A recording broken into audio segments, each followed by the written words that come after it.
E para esta mensagem eu quero convidar você a ir comigo no Evangelho de Lucas, capítulo 11.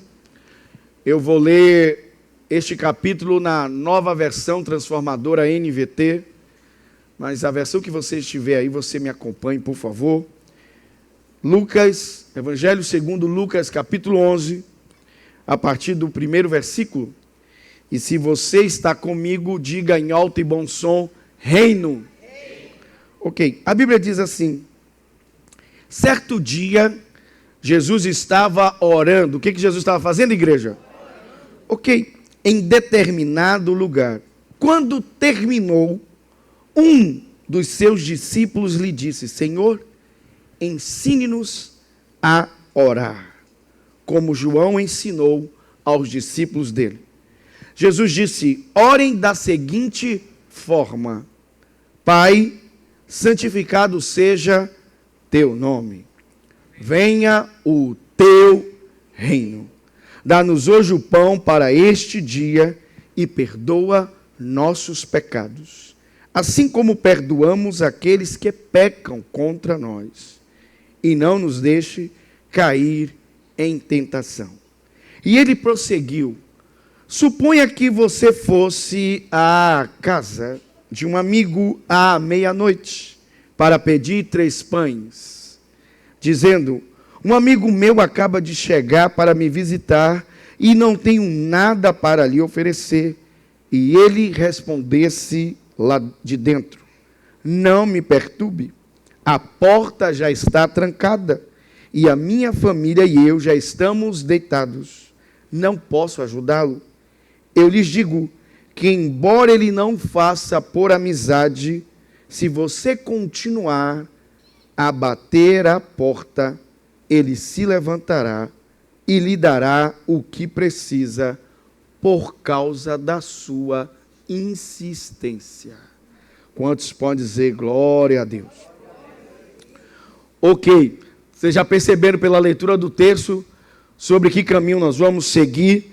É uma passagem muito tremenda essa aqui.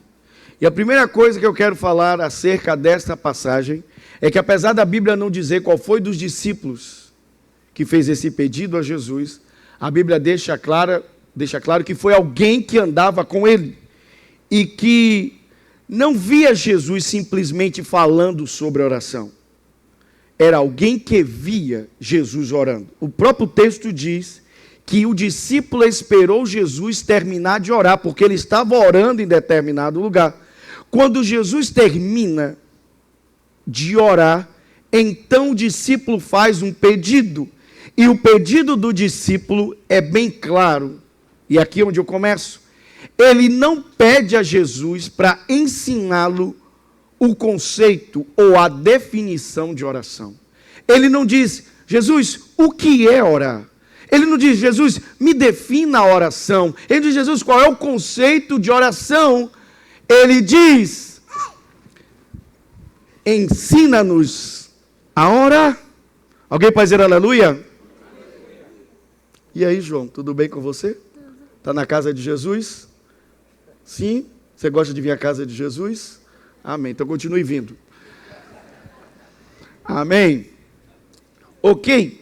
A Bíblia diz que Jesus ouviu o pedido do discípulo, e o pedido do discípulo não foi: ensine-me o conceito ou ensine-me a definição de oração.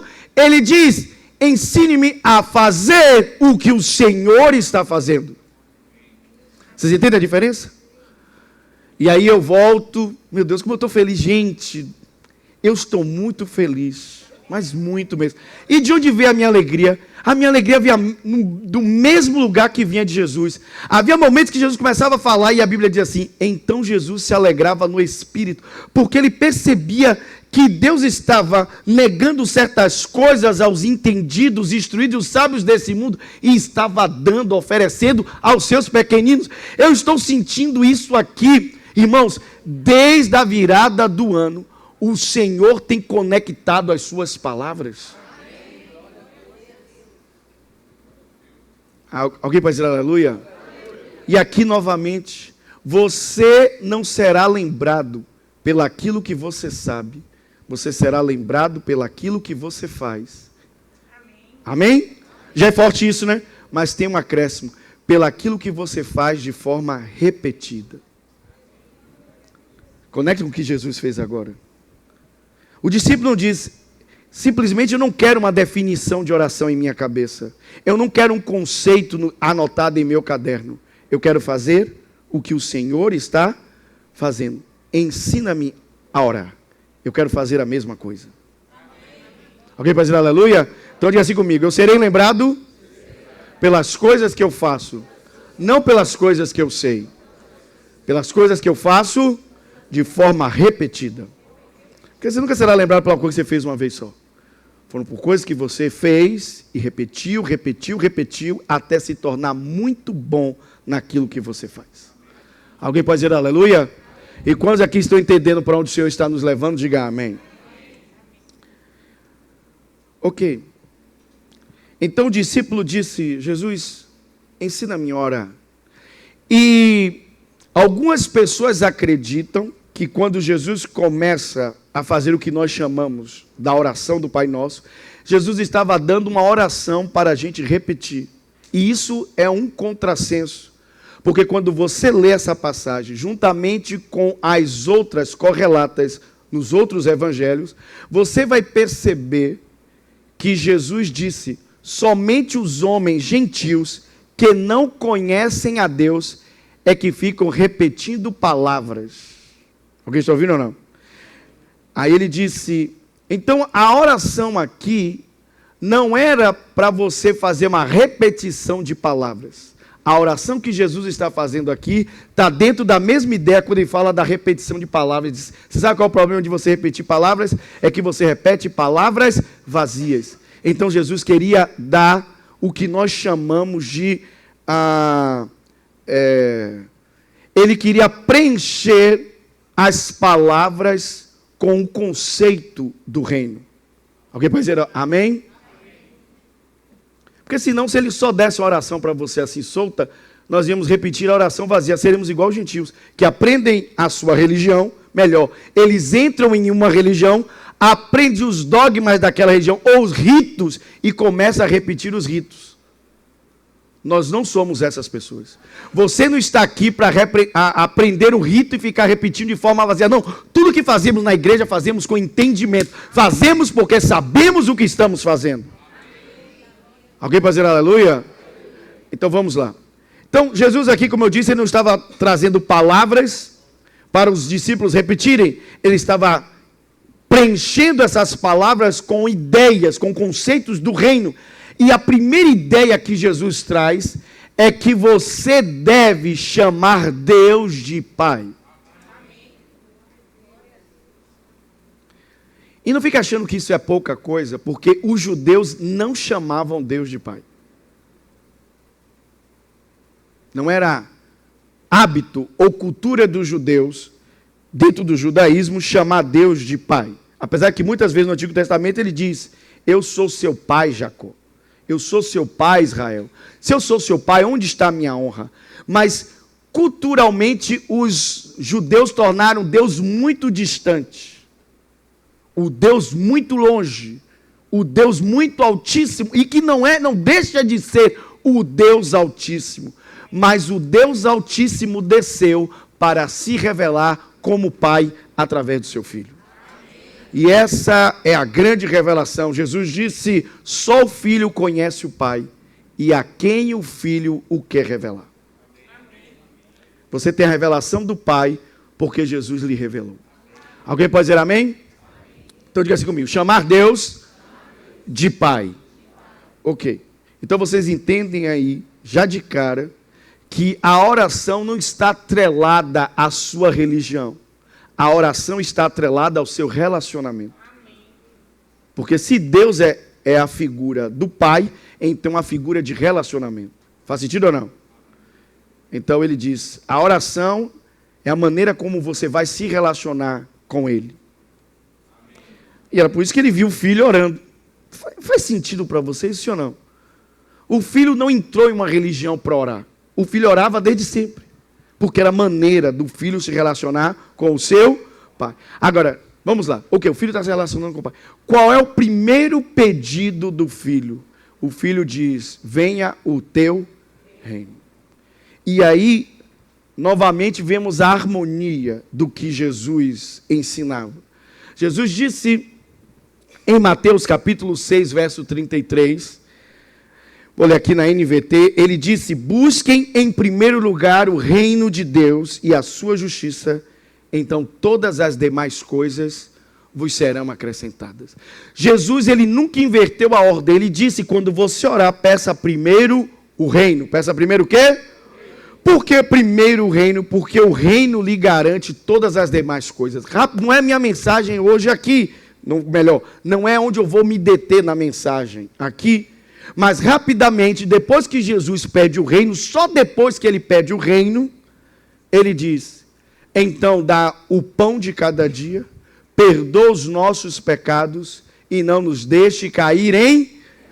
Ou seja, ele disse, só depois que o reino é posto em primeiro lugar, as demais coisas lhe serão acrescentadas. Quais as demais coisas? Ele diz, se o reino estiver em primeiro lugar na sua vida, então você terá provisão,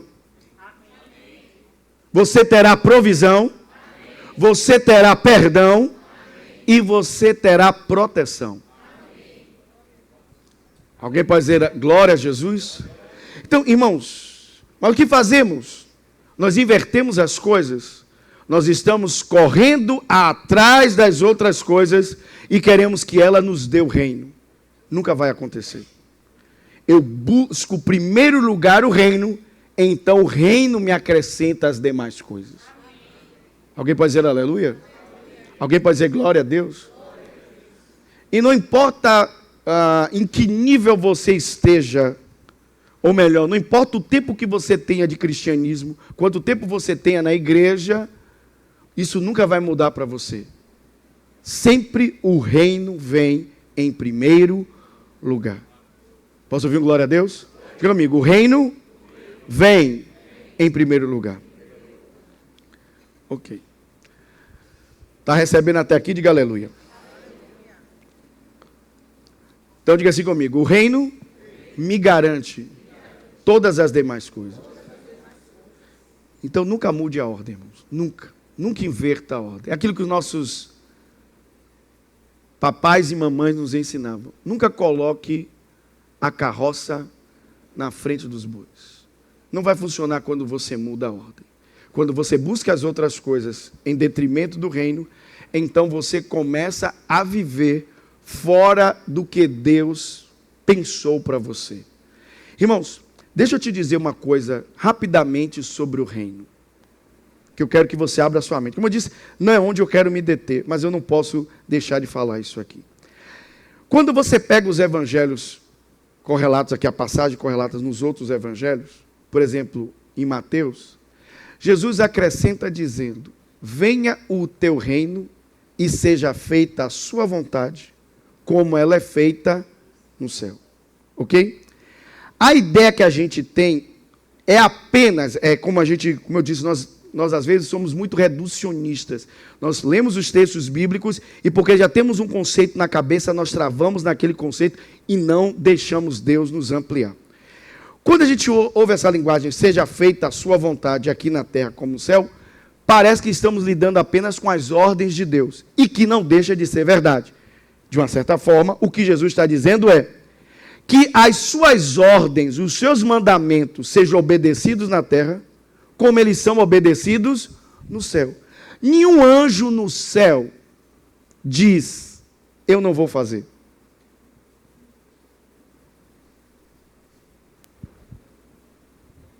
Eu não vou cumprir. Mas às vezes a gente pensa nisso, em não fazer e não cumprir, porque achamos que temos uma ideia o quê? Melhor. Alguém está entendendo sim ou não? Escute, irmão. Quando você começa a ler a Bíblia pela ótica de Jesus, do reino, então as coisas começam a estreitar para a gente. Porque significa que você não tem uma abertura para você fazer o que você quer. Porque para você fazer o que você quer, você tem que sair do reino. Porque o reino significa que prevalece uma vontade, a vontade do rei. Faz sentido para você ou não? A coisa estreita. Porque se eu estou numa religião, então de repente eu digo, não vou fazer aquilo porque é meu líder religioso que quer que eu faça aquilo. E eu não quero fazer. Mas eu não estou numa religião. Eu estou no reino.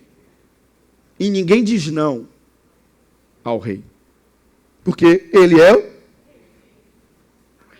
Tudo é dele. Eu gosto daqueles... Tem os memezinhos, né? Você sabe que uma vez fizeram uma vez os portugueses, de tanto apanhar com as piadas dos brasileiros, tentaram fazer um monte de memes com os brasileiros. Aí os brasileiros riram, né? Há um meme que diz assim, os brasileiros olham para a cara do limite e ri do limite. E os brasileiros começaram a fazer mais piadas ainda com os portugueses do que antes. E mostraram que ninguém vai vencer os brasileiros de meme. Parece que brasileiro nasceu para saber fazer meme, fazer piada. O brasileiro faz piada com tudo, o brasileiro faz piada com a miséria deles. O povo está sem comprar café e está fazendo piada. Sim ou não? Só brasileiro faz isso. Aí o pessoal uma vez fez um meme assim, um bocado de mulher com um sovaco cabeludo dizendo, meu corpo, minhas regras. Aí aparece uma imagem como se fosse Jesus dizendo, meu universo, minhas regras. É completamente diferente. Quando você para pensar que ele é o rei do universo, então o rei pode dizer qual é a vontade. E se a vontade dele é feita no céu, se o rei não veio, então a vontade dele será feita onde? Ok. Agora, quem que ele espera que sejam as primeiras pessoas a fazer a vontade dele? Os filhos. Ok. Está claro isso ou não? Ok. Mas eu quero agora ampliar vocês. Por isso que eu estou detendo esse tempo. É uma ampliação da ideia. Está claro isso ou não? Jesus não quer dizer só isso. Quando ele fala, venha o teu reino, seja feita só as ordens de Deus. Eu quero que você se pergunte dessa forma. Quantos doentes tem no céu? Quantos pobres, miseráveis tem no céu? Quantos divórcios tem no céu? Quantas pessoas infelizes existem no céu? Quantos deprimidos, ansiosos existem no céu? Pronto. Agora sua cabeça abriu. Quando Jesus diz também, seja feita a sua vontade, como ela é feita no céu, por que quando Jesus veio, ele só poderia pregar a salvação, ou pregar o Pai dele? Sim ou não? Mas porque a Bíblia diz, aonde ele encontrava enfermos, a Bíblia diz, ele curava a todos. Porque a doença não tem nada a ver com o reino, não é a vontade de Deus. Aonde o reino chegava, ele invertia as coisas. Havia trevas, agora é luz. Havia doença, agora é saúde. Havia endemoniados, agora eram livres. Haviam miseráveis, eles eram abastecidos. E a Bíblia diz que quando Jesus abastecia as pessoas, sobrava, havia sobejo. Ele dá sempre além do que você precisa. Porque Deus não é Deus de escassez, é Deus de abundância. Está fazendo sentido para você? Eu preguei aqui de dinheiro? Não. Eu disse a vocês que quando você começa a pregar sobre reino, não precisa pregar sobre dinheiro. O povo fica com muito dinheiro, dinheiro, dinheiro. Irmãos, o dinheiro não é nada relacionado com o reino. Porque o dinheiro é da terra, o reino não tem dinheiro. Mas o reino tem riqueza. A Bíblia diz, o meu Deus, segundo suas riquezas em glória, suprirá cada uma das suas necessidades. Riqueza é muito maior do que dinheiro. Dinheiro faz parte até da riqueza, mas o dinheiro não é a única riqueza. Ou ele não totaliza a riqueza. E eu vou além. Vocês sabiam que a palavra usada por Jesus para tesouro, a palavra tesouro no original em grego, tesouro não é uma coisa, tesouro é um lugar, tesouro é onde você entesoura as coisas. Porque o nome daquele departamento chama-se tesouraria, onde você guarda coisas que têm valor. Então, tesouro na Bíblia não é a ideia de uma coisa. O tesouro é o lugar onde você guarda muitas coisas valiosas. Alguém já ouviu ou não? Então, há um tesouro para você no céu. Tesouro de quê? De tudo. Você precisa de perdão? Tem. Você precisa de graça? Tem justiça? Precisa de paz? Tudo isso é o tesouro de Deus para você, obtido por Jesus na cruz. E ele está dizendo, quando vem o reino, então a vontade de Deus se estabelece. No lugar da sua guerra, paz, no lugar da sua agonia, a Bíblia diz, eu vou trocar a sua coroa de cinzas por uma coroa de alegria. Eu vou trocar o seu choro por um canto de alegria. Já viu isso na Bíblia? Não. Quando isso acontece, pode ler Isaías, acontece na cruz, há uma troca. Eu não entendo como alguns crentes acreditam que tem que viver aqui na terra penando, para quando chegar no céu, ainda bem que eu vou morar no céu. Aqui eu vou sofrer, vou penar um bocado, mas tem crente que vive assim. Essa é uma ideia que você criou da sua religião. O que Jesus disse é que por você estar no mundo, você atravessaria aflições. Ele não disse que o reino não funcionaria para você. Hora nenhuma. Ele disse, o reino só vai funcionar. Deixa eu te dizer uma coisa bonita. Você gostou do reino? Achou lindinho? Mas o reino só funciona lá. Eu estou pedindo para você trazer ele para a terra, mas não vai funcionar nada. Ele não roda aqui. Esse aplicativo, quando você baixa ele para a terra, não roda. Não. Quando você faz o download do reino, ele roda aqui. Tá vendo? O pastor começa, gente. Já reparou que o pastor é assim? Ele vai pregando a Bíblia, mas tem uma hora que as ideias dele fluem. Aí ele sai da Bíblia e começa a vir com uns conceitos que não tem nada a ver com a Bíblia. A cabeça do pastor. Tá bom, é a minha cabeça. Jesus disse assim para os discípulos, aqui eu fecho. Juntou a galera toda, uma galera de discípulos, sentado nele. Não foi só os 12. Ele perguntou assim, quando eu mandei vocês sem bolsa, sem cartão de crédito, sem cartão de Riachuelo, sem cartão CA, sem cartão Visa. Tem isso na Bíblia. Ele diz assim, pastor, o senhor está inventando? Não tem na Bíblia. Jesus, quando eu mandei vocês sem bolsa, sem alforje, sem comida, faltou alguma coisa para vocês? A Bíblia diz que todos, não foi alguns, todos disseram, não nos faltou nada. Então o reino roda aqui. Se você entra no reino e o reino é real para você, o reino supre sua vida. Amém? E você não precisa ficar pegado a dinheiro, porque a Bíblia diz que o dinheiro, a prata, a Bíblia diz, o ladrão rouba, enferruja. Significa que, como eu disse, é temporal. Mas a riqueza que Deus quer te dar, ela é eterna. Agora foi o que Jesus disse, se eu te dou o que mais vale, quanto mais o dinheiro que é menos, eu te dou o que mais valioso, eu te dou aquilo que ultrapassa o temporal, aquilo que entra para a eternidade. Foi o que Jesus disse, o que é mais fácil? Eu dizer, perdoados são os seus pecados, ou o paralítico levanta e anda. Para Jesus não existe nada difícil, não, irmão? Alguém pode dizer aleluia? Aleluia. Irmão, o que é mais fácil? Jesus proveu o seu gás, ou ele perdoar todos os seus pecados? O que é mais fácil? Me diga aí. O que foi mais complicado para ele fazer? Se ele perdoou os seus pecados, por que ele não vai prover tudo o que você precisa? Isso é reino. Alguém pode dizer glória a Deus? Agora, qual é o problema da gente? A gente quer viver na força do nosso braço. Achamos que somos nós. Um dia eu estava conversando com meus filhos em casa, e eu disse para eles o seguinte, às vezes achamos que o ser humano é uma grande coisa, mas engraçado que um vírus e uma bactéria, que malmente você consegue ver no microscópio, consegue derrubar um ser humano e acabar com a vida dele toda. Não é isso ou não? O homem mais poderoso do mundo que você possa imaginar, ele pode cair por uma coisa que ele não consegue ver nem na palma da mão dele. Eu estou falando a verdade, sim ou não? Você não gosta de pensar nisso, mas é uma verdade. Diga comigo, o reino me garante as demais coisas. Mas lembre-se, existe um porém. Ele diz, se você colocar o reino, você dê a primazia. Nós queremos a provisão do reino sem dar a primazia ao reino. Se você quer que o reino possa prover tudo o que você precisa, e quando eu falo prover, não pense só em pão. Jesus não falou só do pão. Pelo contrário, ainda diz assim, nem só de pão. Alguém pode dizer aleluia? Ok, vamos caminhar.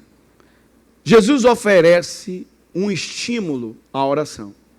Ok? Ele não só trouxe todo ele preencheu as palavras para que os homens pudessem compreender que ele não queria que simplesmente você repetisse as palavras, se tivesse uma compreensão do que você estava falando, porque ele não quer que você seja um gentil que não conhece a Deus. Os gentios eram os povos que não conheciam, e começava, então eu tenho que decorar essa palavra aqui, vou ficar orando.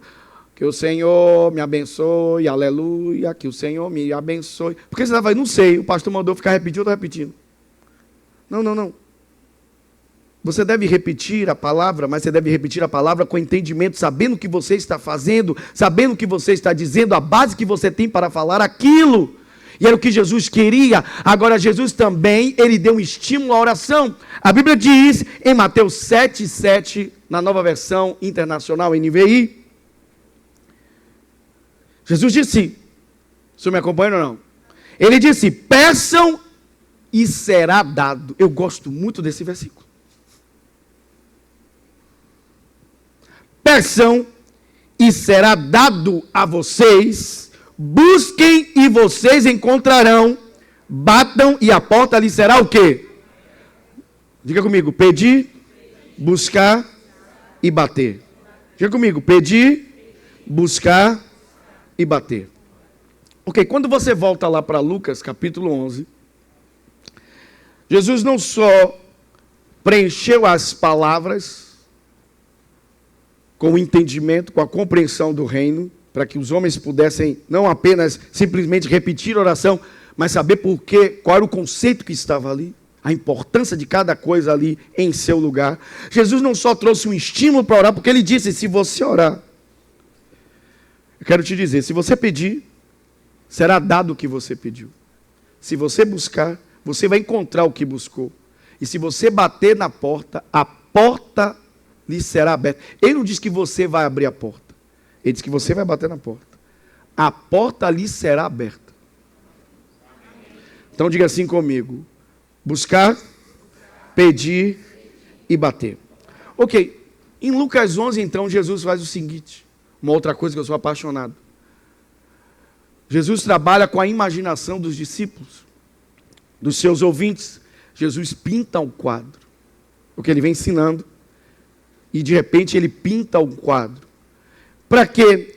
Para que se pinta quadros? Para se criar uma imagem vívida. O diabo faz isso. O diabo pinta quadros para você. E quando você deixa sua mente livre, esse quadro se torna tão vívido que sua mente acredita naquilo como se já estivesse acontecendo. Por isso que existe um monte de reação no seu corpo. Você tem taquicardia, você não dorme de noite, você fica suando demais, você entra em pânico. Tudo é por causa das imagens que você tem na sua cabeça. O diabo pinta imagens para você e você deixa a sua mente viajar. Você não aprendeu o poder que é a imaginação. Einstein dizia, a imaginação é a prévia de todas as criações que existem. Tudo que existe foi primeiro imaginado. Essa cadeira que você está sentada, alguém imaginou ela. Ela antes de existir, presa aí agora seu corpo, existia na cabeça de alguém. Então, o que a imaginação faz? Bem, a imaginação faz você experimentar as coisas antes. Está claro isso ou não? Como eu disse, sua mente não distingue o que é real do que é imaginário. Se você imaginou, você vai vivenciar. Se você imaginar uma tragédia, você vai viver toda a tragédia. Pode ter certeza. Você vai ficar triste, vai ficar... Porque tem gente que só vive triste, porque a mente dela só fica pintando quadro negativo. Tem gente que se fosse passar o filme da cabeça dela, e os japoneses já criaram isso. Os japoneses criaram um equipamento que pode mapear e transformar os sonhos das pessoas em imagens televisivas. Mas para mim isso não foi nada assustador. Mais assustador que eu estou tentando fazer agora, que são os híbridos entre homens e animais. No Japão. Ok. Mas vamos lá. Se você pensa que a imaginação é uma prévia, é uma experimentação de coisas que você ainda está na sua cabeça, mas que sua mente não distingue o real do imaginário. Se você pensa naquilo, cria em imagem, você vai viver aquilo. Jesus sabia do poder e criou isso. Então Jesus pintou um quadro, diga comigo, ele pintou um quadro. Então, quando ele estava falando com aquelas pessoas, ele diz assim: imagine a seguinte situação, porque quando você diz suponha isso, suponhamos é isso. Imagine a seguinte situação. Aí ele cria a imagem, ele começa a falar. E aí o que é que a mente da pessoa começa a fazer? Cria um filme. Isso é um poder grandioso. Já parou para pensar nisso? O poder que isso tem? Alguém começa a contar uma história para você, você cria o rosto do personagem, você cria a voz do personagem, você cria tudo na sua cabeça, isso é poderoso. Jesus disse: cria essa imagem agora. Um homem, ele sai de casa com um problema. Ele vai receber um amigo, ele não tem nada em casa para oferecer. Então, ele vai à casa de um outro amigo. E ele vai à casa do seu amigo à meia-noite. Sim ou não? E à meia-noite, ele vai para a casa do amigo pedir 3 pães. Só que o amigo já está deitado com os seus filhos e diz: não me aborreça, porque eu já deitei e já tranquei a porta. Aí a Bíblia diz: aquele homem continua ali, insistindo, batendo na porta. E eu digo: se aquele homem não abrir a porta porque é amigo do outro, ele vai abrir por causa da insistência e dará tudo o que o outro pediu. Alguém pode dizer glória a Deus? Então vamos lá. Ponto 1. Aqui da imagem que Jesus criou. Ele falou de buscou. Falou de quê? Lembra-se lá de Mateus capítulo 7. Ele diz: peçam e lhes será dado. Busquem e encontrarão. E se vocês baterem na porta, a porta lhes será aberta. Então a primeira coisa que Jesus falou aqui, nessa imagem que ele criou, foi sobre buscou. Que o homem buscou. Buscou quem? Buscou um amigo à meia-noite. Diga assim comigo: buscar. Diga comigo: buscar. Fala de alguém. Diga comigo: fala de alguém que acredita ser íntimo para incomodar à meia-noite. Buscar fala disso aqui no texto, nessa imagem que Jesus criou. Alguém que se considerava íntimo o suficiente para incomodar alguém à meia-noite. Aí Jesus completa dizendo: sabe por que ele achava que podia incomodar o cara à meia-noite? Porque a Bíblia diz: ele foi procurar um amigo. Vai comigo, por favor, nessa passagem bíblica aqui.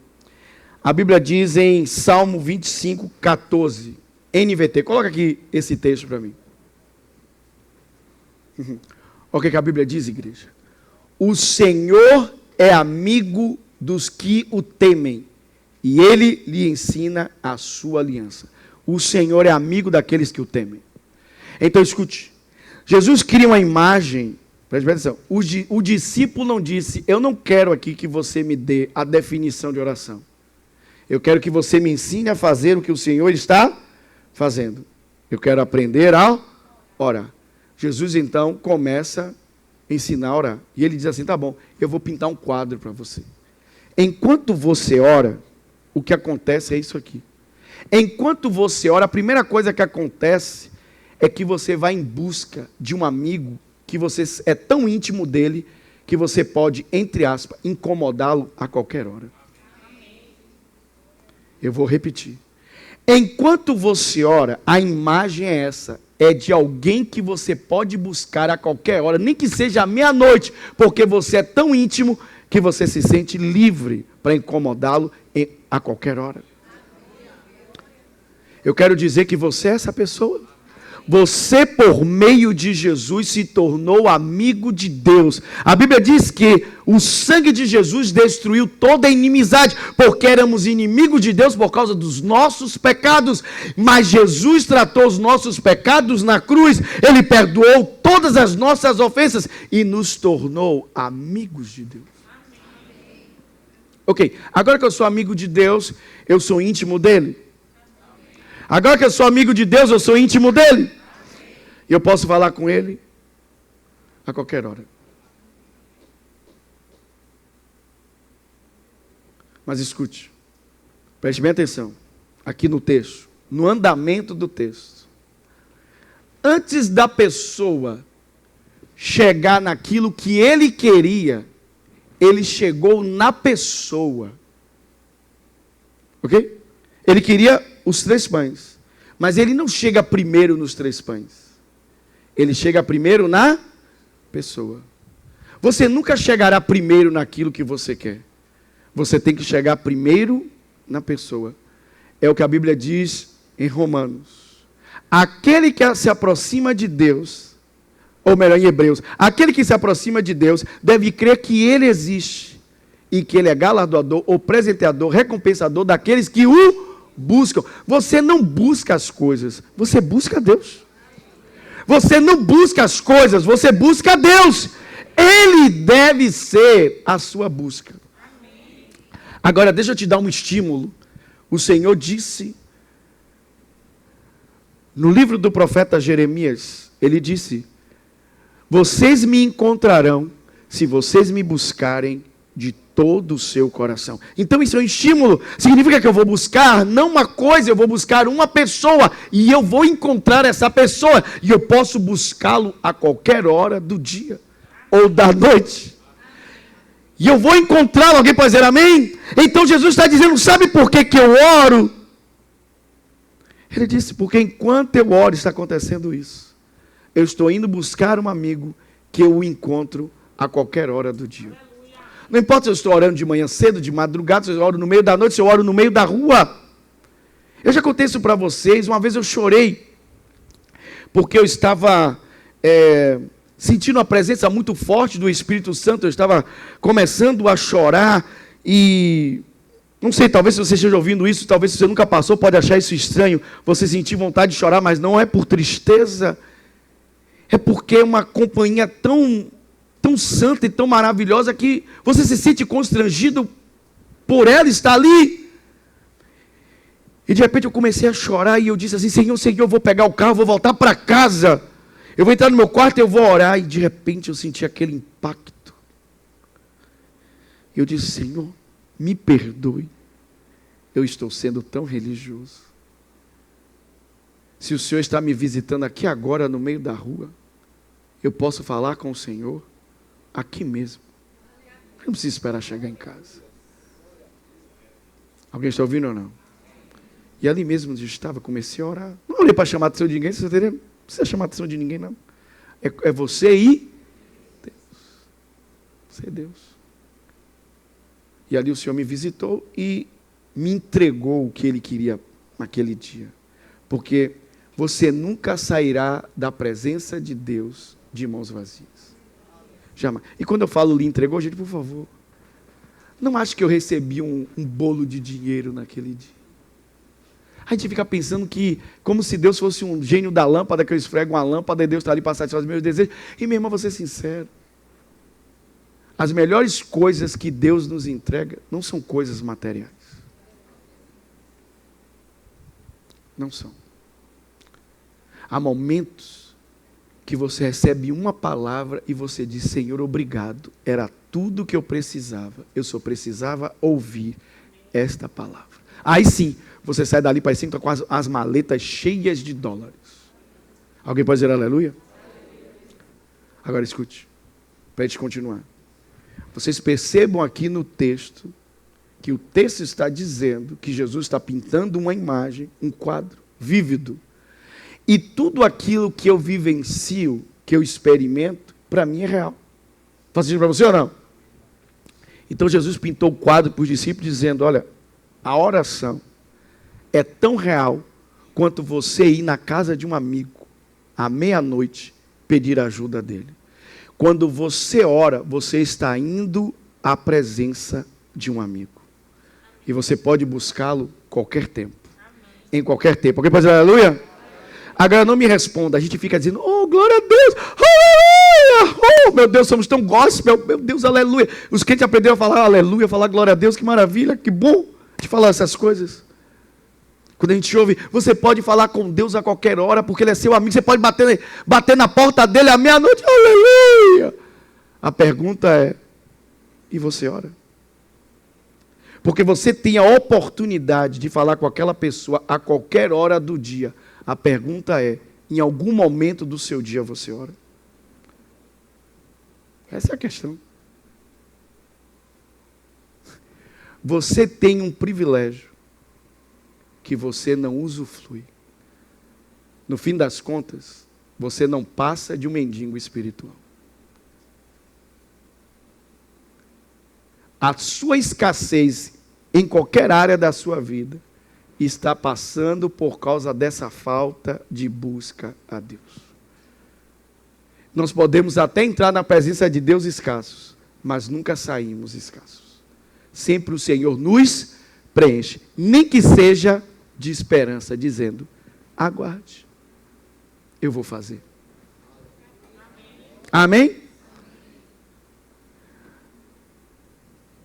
Diga assim comigo: buscar. Ok. Aí a Bíblia continua dizendo que na imagem que Jesus pintou, ele diz: aquele homem, ele se sentiu íntimo o suficiente para ir buscar o amigo à meia-noite. Ok. E a Bíblia diz então que ele faz um pedido. Ele faz o quê? E o pedido dele é claro. O que ele precisava? Não só de pães, ele diz a quantidade que ele precisava. Ele disse: peçam e lhes será dado. O que me será dado? Aquilo que eu pedi a Deus. Não só o que eu pedi, mas na medida que eu pedi para suprir a minha necessidade. Ele diz: o homem pediu pães. Ok, era o que ele precisava. Mas na medida que ele precisava de quantos pães? Vocês estão entendendo algo aqui? Você não diz assim para Deus: Senhor, me dá o que o Senhor quer. Não, isso não é oração. A oração é: se eu vou orar pelas minhas necessidades, o que é que você precisa? Ele disse: peçam e lhe será dado. Ok, diga comigo: pedir. Então, o homem buscou e o homem pediu. Agora, vejam bem, vocês vão concordar comigo, por mais óbvio que pareça, às vezes a gente salta isso aqui. Se aquele homem bateu na porta do outro à meia-noite, é porque ele se sentia íntimo o suficiente para incomodá-lo à meia-noite. Ele nunca faria isso com um completo estranho. Faz sentido para você ou não? Agora, eu quero te dizer uma outra coisa. Ele precisava de pães e tinha uma medida de pães que ele precisava. Quantos pães ele precisava? Ok. Mas por que então ele foi à casa daquele homem? Esse é o segundo. Primeiro ele pediu, primeiro ele buscou, porque ele acreditava que era íntimo o suficiente para buscá-lo à meia-noite. Segundo, ele tinha aqui dentro dele, ele acreditava, ele sabia, era uma convicção, ele sabia que teria o que precisava, os 3 pães. Você não busca alguém que não tem aquilo que você precisa. Eu vou repetir. Aquele homem sabia que aquele outro tinha os pães que ele precisava. Você busca a Deus. Amém? Você busca a pessoa. Mas essa pessoa que você a busca sabendo que ela tem tudo o que você precisa. Você a busca sabendo que ela tem tudo o que você precisa.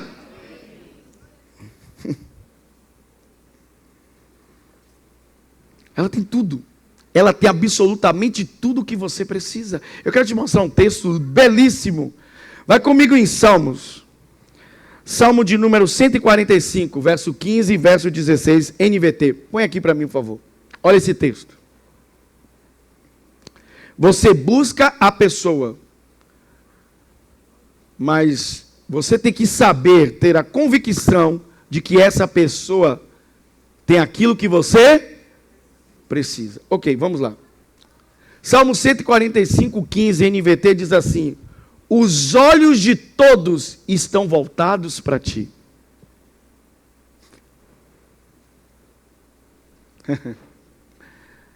Com esperança, tu lhes provês o alimento conforme necessitam.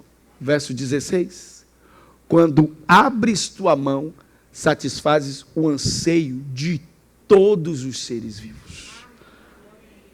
Ele tem tudo o que você precisa. A Bíblia diz que quando Ele abre a mão, Ele supre você completamente. Qualquer coisa que você precise está nas mãos do Senhor. Qualquer coisa, diga comigo, qualquer coisa. Diga comigo, qualquer coisa. E eu quero que você abra sua mente hoje aqui. Não somente aquilo que você precisa, mas na medida que você precisa. A quantidade que você precisa, porque tudo é dele. Eu vou buscá-lo sabendo que eu sou amigo dele e eu posso chegar a qualquer hora. E quando eu chegar a qualquer hora para ele, ele sempre tem para me atender. Porque ele tem tudo. Vocês estão entendendo a imagem que Jesus criou aqui? Jesus está dizendo, você sabe por que você bateu na casa daquele amigo? Porque você sabia que na casa daquele amigo você ia encontrar os pães que você precisa. Não é simplesmente os pães que você quer. Os pães que você precisa. Então, antes de a gente continuar aqui, avançar na mensagem, o que é que você precisa? Qual é a sua necessidade? Pois bem, esse Deus maravilhoso, Ele tem tudo. Ele tem o quê? Tudo. E Jesus está falando sobre oração. Jesus está falando sobre o quê? Sobre oração. Agora, sabe o que eu acho mais engraçado dos crentes? Os crentes têm tudo isso à disposição e não utilizam. Elas não utilizam. Como assim? Não, os crentes não utilizam isso. Eles acham que orar é meio que uma tentativa. Olha, eu estou passando por isso aqui e eu vou orar. E vou tentar que as coisas se resolvam por meio da oração. Não, meu irmão. A oração não é uma tentativa.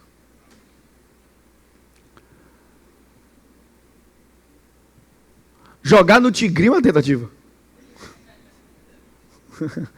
Jogar no caça-níqueis é uma tentativa.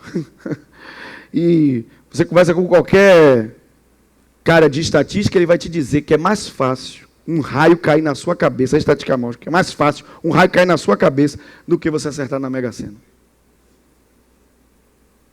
Mais probabilidade. Mas as pessoas tentam, sim ou não? A tentativa, as pessoas estão fazendo. Oração não é uma tentativa, não, gente. É o que Jesus está ensinando.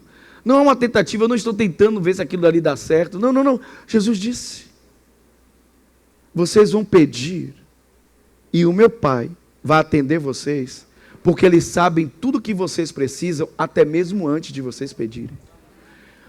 Eu quero repetir. Jesus disse: vocês vão pedir e meu Pai vai atender vocês, porque eles sabem que vocês precisam antes mesmo de vocês pedirem. Vocês não estão fazendo uma tentativa. Vocês estão indo à pessoa certa. Alguém pode dizer amém? Veja. Se nós saltarmos hoje para esse nível de vida que Jesus está nos ensinando, a gente acabou, meu irmão, a gente deixou de ser religioso. Na hora. Por quê? Porque a nossa, entre aspas, a nossa religião agora está funcionando. Eu estou tendo respostas às minhas orações. Amém? Então eu entrei numa coisa que ultrapassou a religião. Porque onde eu entrei as coisas funcionam. Como eu disse, o reino roda aqui. Quando eu faço o download dele, Jesus não disse, vê o teu reino, é um download. Ele desce e vem para a minha vida. E ele roda, e ele me supre. Mas Jesus disse, você tem que pedir. Peça o que você precisa, na medida que você precisa. E por favor, irmãos, escute. Deixa o que eu vou lhe dizer. Eu já contei isso aqui. Já contei essa história aqui, vou contar de novo. Porque ela me marcou muito e dali por diante eu criei o hábito de, independente que fase da minha vida eu estava, a fase financeira da minha vida, eu sempre pedi coisas a Deus. Eu nunca vivi uma vida em que eu dependi do meu bolso. Nunca, nunca, nunca.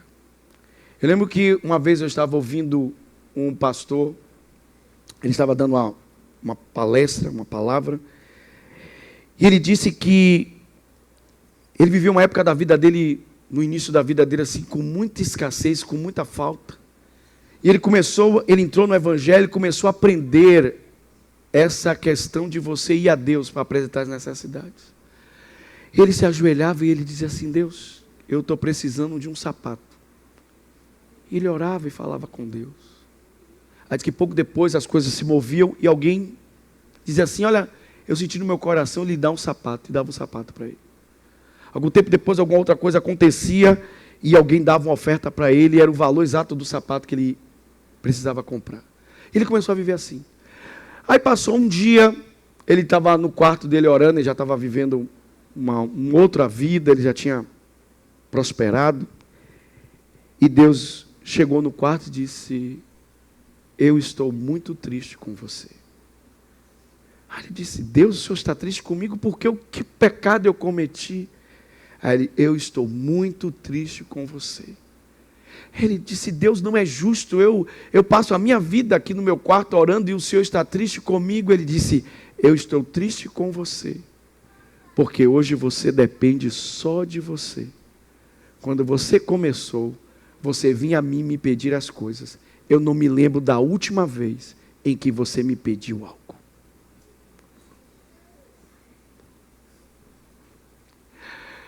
Ah, meu irmão, quando eu vi aquilo me cortou de uma forma que eu disse: Deus, é verdade. Chega uma hora em que você começa a viver na força do seu braço e você acha que porque você está dando conta que está tudo bem. Não está bem. Foi a mensagem de quarta-feira. Jesus parou a tempestade, o barco estava inteiro e todo mundo vivo, mas Jesus perguntou: onde está a sua fé? Não está nada bem. Não está nada bem. Irmãos, a gente não quer admitir, mas muito da nossa falta de oração existe porque somos independentes de Deus. Quando você entende que você não dá conta sem Ele, você ora. Nem que seja por necessidade, mas você ora. Agora, quando você acha que você dá conta, meu irmão, você passa a semana toda a se orar. Mas sabe o que é engraçado da gente? A gente diz assim: ai meu Deus, como eu queria que minha semana fosse diferente, fossem as coisas mais fáceis. Deus fica...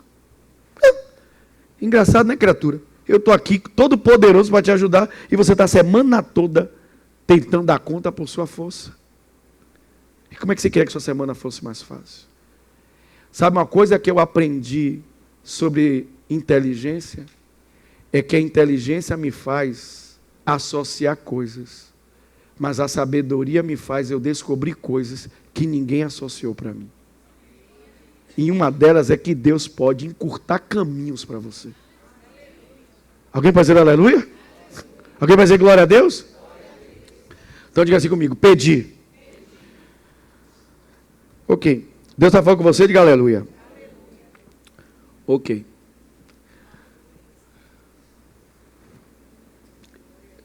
Não responda para mim. Antes de a gente continuar, responda aí para você. Você ora? E quando eu falo você ora, não é você ora uma vez na semana, não. Você ora ao longo da sua semana?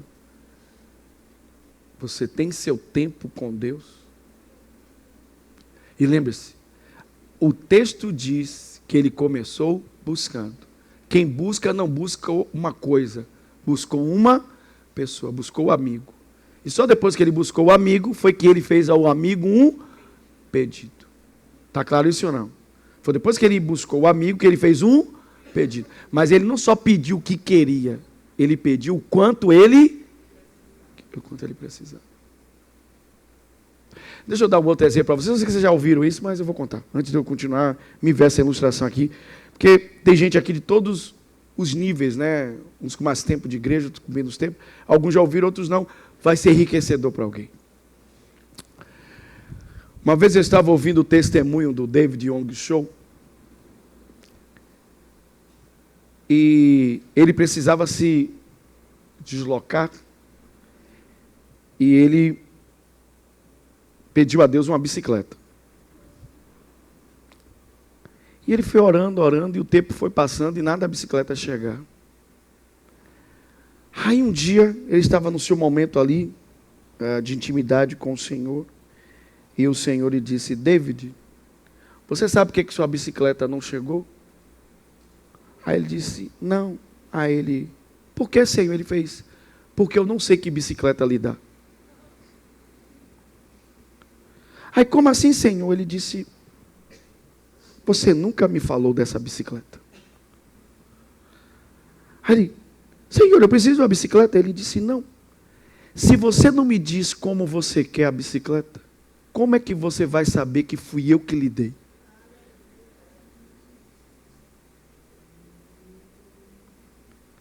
Aí ele disse, aí ele foi descrevendo a bicicleta. Aí ele descreveu toda a bicicleta para Deus. Diz que um tempo depois, um homem bate na porta dele. Ele passou vários tempos orando e não acontecia nada. Depois dessa experiência, ele disse que coisas de dias depois, um homem bateu na porta dele e disse: David, vim aqui me despedir. Como assim? Não, eu vou mudar de campo missionário. Estou me enviando para um outro campo missionário. Estou indo embora e tal. Ele disse: poxa, se Deus está te enviando, que bom. Aí se abraçaram e tal. Ele disse: só que tem outra coisa, David. Enquanto eu estava aqui, eu comprei a melhor bicicleta que podia. Porque eu gosto de bicicleta. Era a única coisa que eu gosto de bicicleta. Comprei a melhor. Não sei o que lá de alumínio, não sei o que lá de carbono, não sei o que, com todo lado da bicicleta. E ele disse: só que eu não vou levar essa bicicleta comigo para onde eu vou. Você quer ficar com ela? Aí ele parou e disse. Quando ele entrou com a bicicleta era exatamente como ele havia orado. Você entende? Ele sabia quem havia dado a bicicleta para ele. Faz sentido para você? Agora, sabe o que é estranho? Eu tenho que falar isso, irmão. Sabe o que é estranho? É que mesmo você ouvindo isso, às vezes você não ora. Diga assim comigo. Buscou, pediu. Aí a Bíblia diz que depois, o texto diz assim, que o homem gritou de lá de dentro. Repara, Jesus constrói uma imagem muito perfeita. A Bíblia diz que ele não abre a porta e diz: eu não vou lhe dar. Não. O homem grita de lá de dentro. Então a porta continua o quê? Fechada. O homem gritou de lá de dentro: eu não vou lhe atender. Porque eu e meus filhos já estamos o quê? Deitados. Aí a Bíblia diz: mas o homem continuou batendo na porta. E eu lhe digo, se aquele homem não se levantar porque é amigo do outro, vai se levantar por causa da sua insistência. Diga assim comigo. Buscou alguém que ele acreditava ser íntimo para incomodar a meia-noite. Ele buscou um amigo. Está claro isso ou não? O segundo, ele bateu alguém que ele esperava que se levantaria. Ou o terceiro, alguém que ele esperava que se levantaria para atendê-lo. Então ele esperava isso. Ele ficou batendo porque ele esperava que a pessoa se levantaria para o quê? Se ele não tivesse nenhuma esperança ou expectativa disso, ele não ficaria batendo. Ele continuou batendo porque ele esperava que o cara ia, o quê? Se levantar para atendê-lo. Ele tinha essa expectativa, ele esperava por isso. Então ele acreditava que era íntimo, ele sabia que o cara tinha os pães, e ele esperava que ele iria se levantar para atendê-lo. Alguém pode dizer amém? Ok, vamos lá, Lucas 18, de 7 a 8, NVI. Vai lá, bota aqui para mim, por favor. Lucas, capítulo 18, de 7 a 8.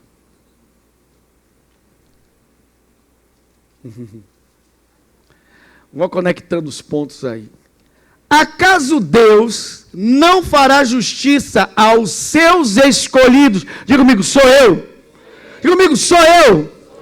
Não fará justiça a seus escolhidos que clamam a Ele. Você pode incomodá-lo quando? Quê? Dia e noite. Vocês entendem que se incomodar que eu estou falando, né? Estou fazendo a associação com o texto. Continuará a adiar sua resposta? Verso 8. Eu afirmo que Ele lhes fará justiça. E rápido, mas quando o Filho do Homem voltar, quantas pessoas com fé ele encontrará na terra? Meu Deus! No fim das contas, tudo tem a ver com o quê? Com fé.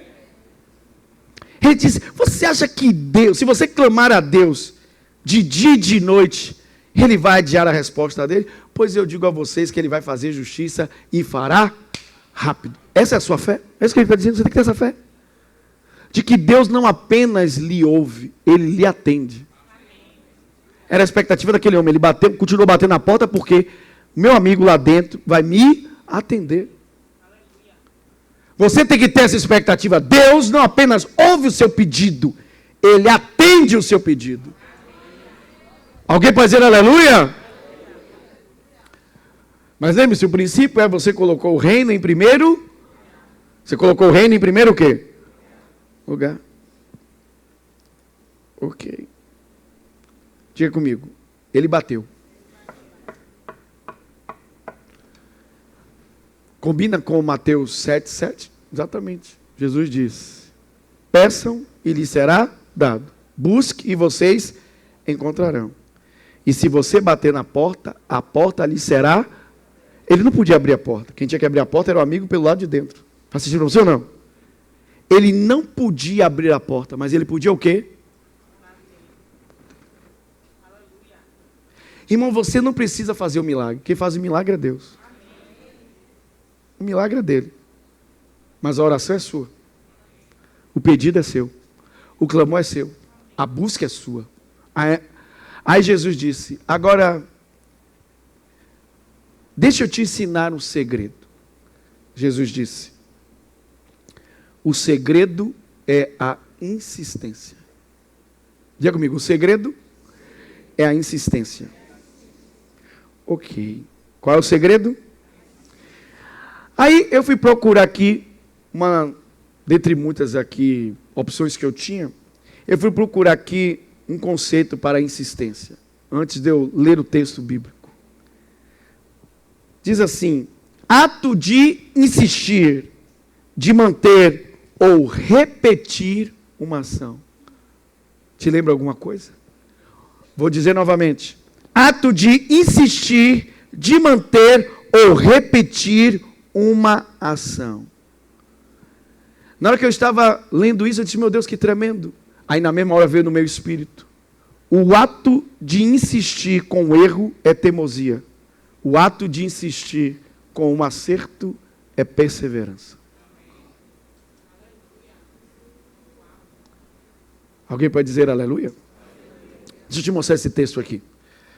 Bota aqui, não sei se vocês têm essa versão, mas se tiver, por favor, me ajude. Coloque Lucas 11, de 8 a 10, na versão fácil de ler. Se vocês tiverem essa versão aí, vai me ajudar bastante.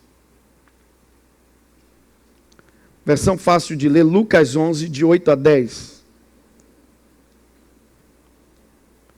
Vocês têm essa versão fácil de ler? Não tem. Então, eu vou ler aqui para vocês. Ela não é uma versão tão comum. Deixa eu ler para vocês nesta versão. Aliás, vamos fazer o seguinte, eu vou ler primeiro aqui e depois vou ler nessa versão.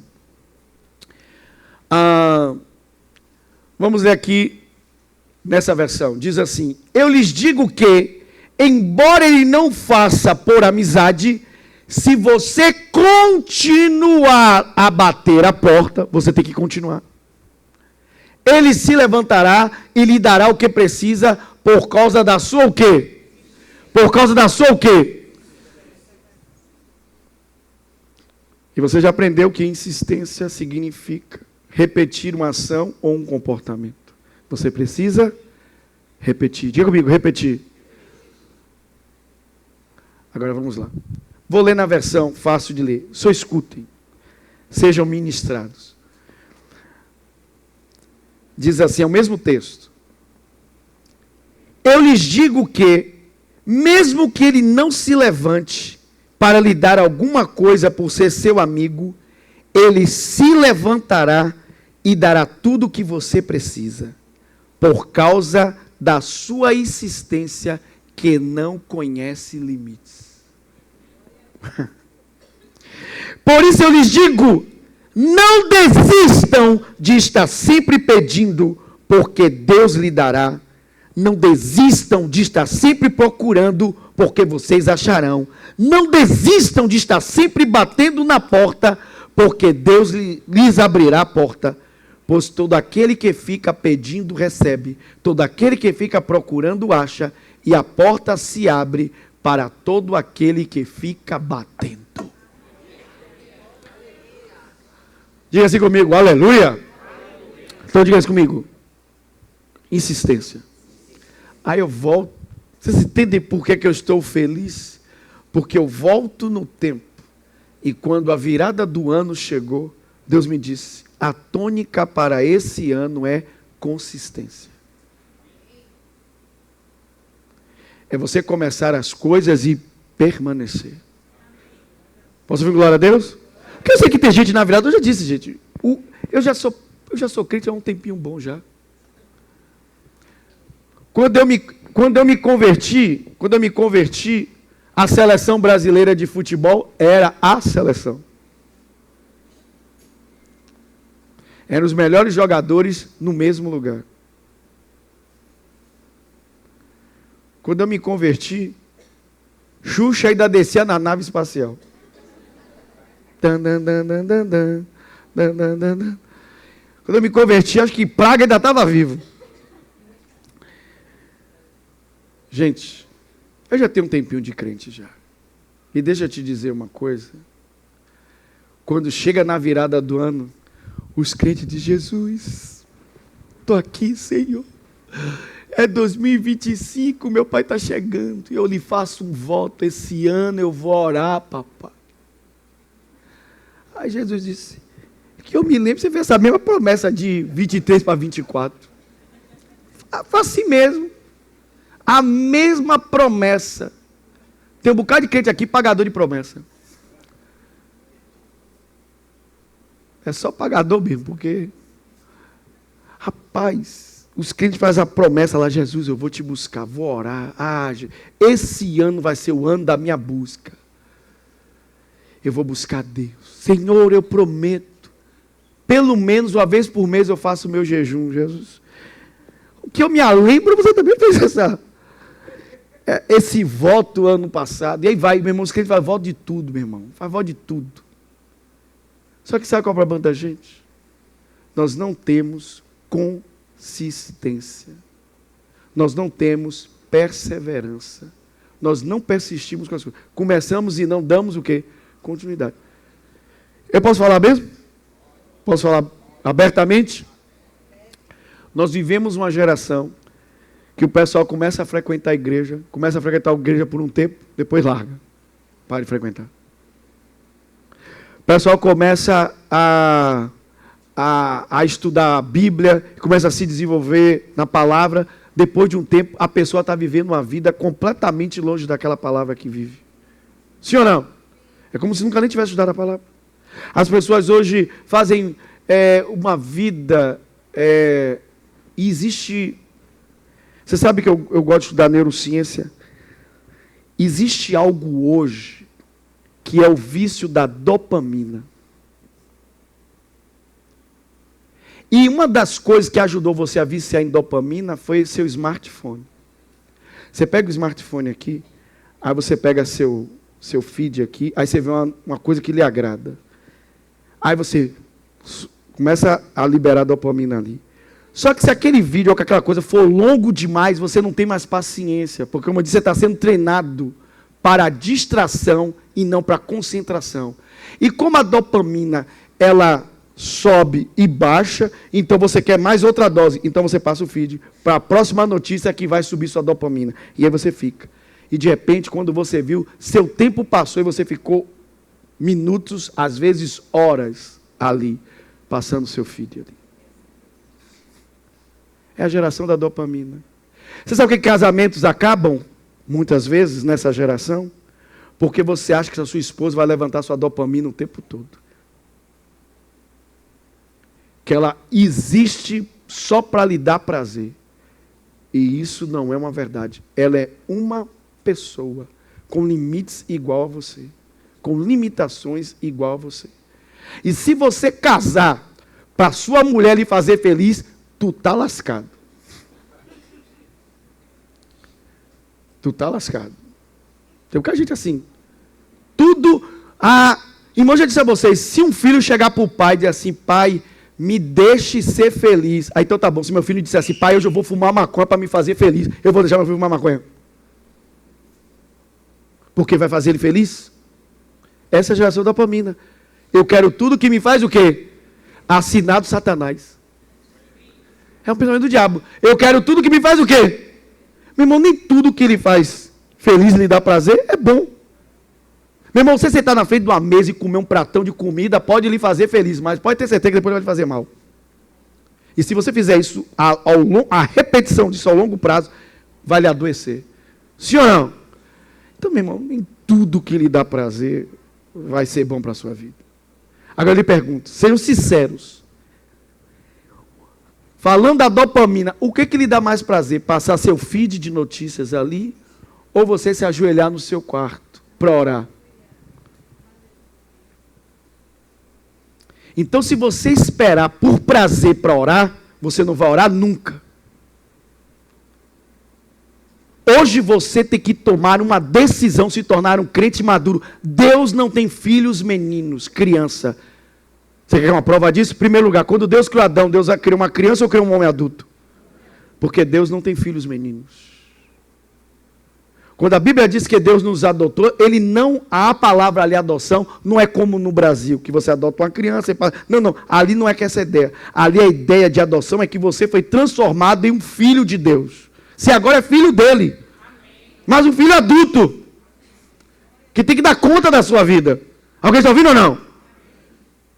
Imagine você ter um filho adulto e você diz assim, ô menino, já escovou o dente hoje, pai? Eu dava uma bolacha no menino desse. Porque imagina, se você tem um filho adulto, você pergunta se o cara escovou o dente ainda, pelo amor de Deus. Você espera que ele tem o quê? Que ele tem o quê? Imagine Deus, menino lindo, deixa eu te perguntar, você está lendo Bíblia, menino? Está orando? Está fazendo as coisas certinhas? Meu irmão, a Bíblia, olha, abra sua mente, a Bíblia diz assim, o pai quer lhe entregar o reino. Eu nunca vi crianças governarem. Governo é dado na mão de adultos e adultos maduros.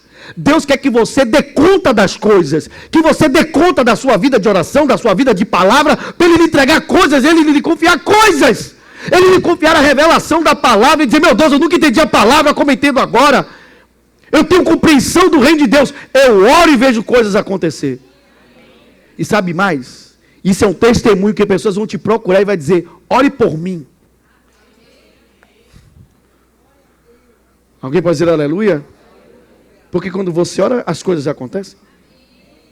Não é porque você é o mais bonito, mais charmoso, não. É porque você entendeu como o mundo espiritual funciona. Eu precisava chegar nesse lugar aqui na mensagem, porque fica parecendo que a gente prega uma mensagem sobre oração e diz, que mensagem linda, o pastor pregou, tão bonitinho, o pastor pregou. Bater, pedir, orar, vou anotar aqui, ponto 1, pedir, ponto 2. Não. O que adianta se você for para casa e não orar? O que adianta se em 2025 você não orar? Você fez esse voto a Deus ano passado também. Alguns aqui até começaram, mas não continuaram. Você é o crente, eu vou começar segunda-feira.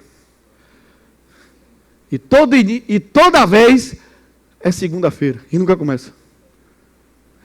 Jesus, segunda-feira eu vou começar a ter uma vida de oração. Jesus disse, engraçado, você não precisa esperar segunda-feira, porque se você começar agora, eu já vou ouvir você. Alguém pode dizer aleluia? Diga assim comigo, Deus pode fazer muitas coisas por mim, mas uma das coisas que Ele nunca fará por mim, Ele nunca vai orar no meu lugar. Ele nunca vai orar. Você nunca vai chegar no quarto e dizer, Jesus, você está fazendo o quê? Estou orando por você. Você na hora, estou aqui ajoelhado orando por você. Você tem que o quê? Orar. Agora vamos voltar aqui para eu fechar. Eu estava falando de dopamina, sobre o prazer.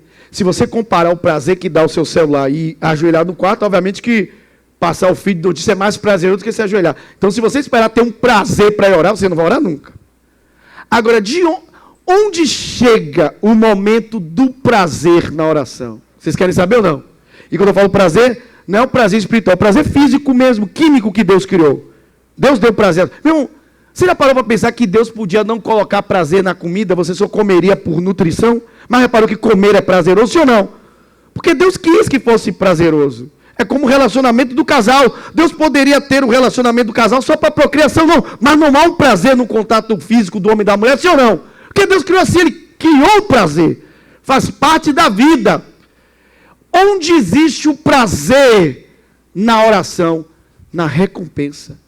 Meu irmão, não tem ninguém aqui que depois de um dia que orou e viu a resposta, não ficar feliz. Sim ou não? O prazer do crente, depois que ora, é na resposta da sua... Tá, mas porque tem crente... Você entendeu porque tem crente mal assombrado? Tem ou não tem? Uns crentes que andam assim, ó. Vai falar com o crente, e aí, meu irmão, como é que tá as coisas? O diabo está furioso, mesmo porque eu só falo de Satanás. Está ali meus filhos, está minha esposa. Pergunta na minha casa, eu fico falando do diabo. Gente, vamos orar aqui, eu chego e chamo meus meninos. Ó, o diabo. Eu não falo do diabo na minha casa, pelo contrário, eu digo para os meninos lá em casa. Ó, tem certas coisas que eu não quero aqui, que eu não quero atrair o diabo para casa. Que a gente passa tempo orando. Então tem certas coisas aqui que eu não quero ponto de quê? De contato. Eu não chego na minha casa e falo do diabo, não, meu irmão. Eu fico dando. Vou dar. Meu irmão, o filme que eu assisto é de Jesus. Eu vou ficar dando tela pro diabo, passando o filme do diabo, dizendo, o diabo é o cara. Meu irmão. Tem que ficar, você vai conversar com os crentes, e aí? Meu irmão, eu estou apanhando do diabo. E como é que está a sua vida? Minha vida está bem equilibrada, pastor. Uma hora o diabo me bate, na outra hora eu apanho. É uma vida de um crente equilibrado.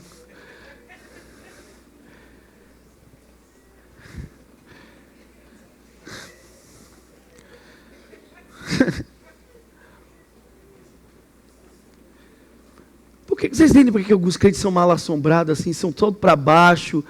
Porque, irmão, a fé deles não funciona. Não é uma fé viçosa, uma fé vibrante, uma fé que as coisas acontecem. Mas não acontece, não é porque Deus não gosta. Irmãos, deixa eu te dizer, não deixa o diabo mentir. Deus não tem filhos prediletos. Deus tem filhos que cumprem a palavra e recebem a recompensa da palavra. Há filhos que não cumprem a palavra. Foi o que Jesus disse. Haviam 2 filhos. Um disse, meu pai, eu vou trabalhar na vinha. E o outro disse também. Um disse que não ia. O que disse que não ia foi. E o que disse que ia não foi. Ele se perguntou, qual dos 2 fez a vontade do seu pai? Então, meu irmão, quer parecer aquele crente para baixo? Meu irmão, comece a ter uma vida em que você vê respostas às suas orações. Alguém pode dizer aleluia? Agora lembre-se, quando eu falo ter resposta da oração, não quer dizer que você orou na segunda e na terça já teve resposta. Às vezes acontece. Mas nem sempre é assim. Jesus ensinou o poder da insistência. Eu oro até acontecer, sem perder a minha o quê? A minha fé. Eu vou orar até que o quê? Até que aconteça. Eu vou pedir, eu vou buscar, eu vou pedir e eu vou bater na porta. Quando você recebe essa palavra, diga aleluia. Quantos entendem essa palavra, diga aleluia. Quantos vão ter uma fé vibrante esse ano de 2025? Amém. Quantos aqui vão orar, não por causa de um prazer, vão orar porque entendem que precisam orar. Amém. Então vamos ficar de pé em nome de Jesus.